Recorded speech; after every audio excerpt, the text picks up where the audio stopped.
There are so many movies, and this is when we talk about politics, we talk about messaging. There are so many movies that depict big government gone awry. It's incredible. I mean, you're going to have your movie makers who want to make it, a big business gone awry, and this kind of stuff. But far more often, it's big government gone awry, and this shows me that there are there is such a mistrust in society of the same thing we distrust. Mm-hmm. Connect with that, and you can connect by discussing it through movies. Yeah. Well, and I think that's really interesting that a lot of TV shows and movies and books and really much of the culture is about conservative values because human nature is a conservative value.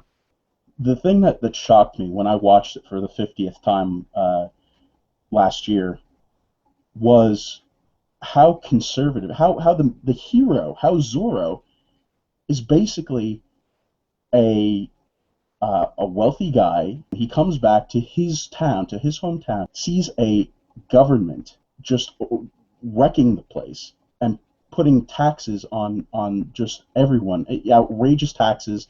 You have this government coming in, this military force coming in, cutting people's tongues out. And this is 1940.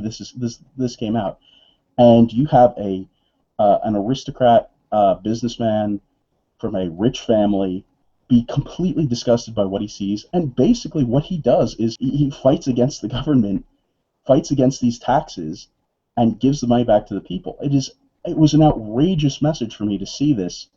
So he's sort of like Robin Hood? Sort of. Because that's what Robin Hood did. Is he didn't steal from the rich, he stole from the government. Exactly. That story is, but that's not how Robin Hood is portrayed. That's not how Robin Hood is portrayed anymore. He's portrayed as stealing from the rich. What's not talked about is how the rich was specifically the government. Raiders of the Lost Ark. I think it's the best.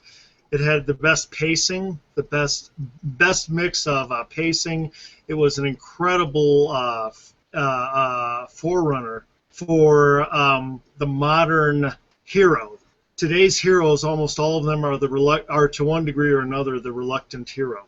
Most of them. You have the exceptions because that got played to death, but Indiana Jones was the incredibly reluctant hero who was a bit of a slob you could relate to, but incredibly gifted at the same time.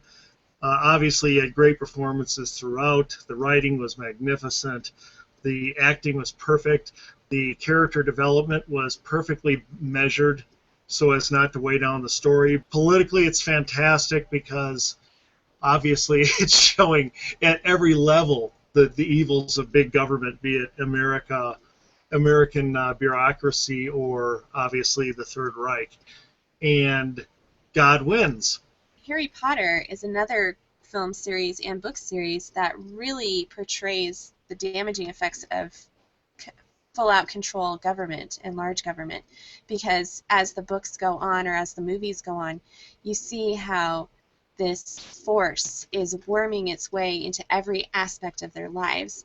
And, it seems like it's this huge, just this one bad guy, but as the books and as the movies progress, you discover that no, it's in the subtle things too. It's infiltrating the schools, it's infiltrating the curriculum, it's infiltrating all aspects of their lives, all aspects of their home life, and that's a really good conversation starter for people if you're wanting to talk to them about government. That's what I thought about Spaceballs.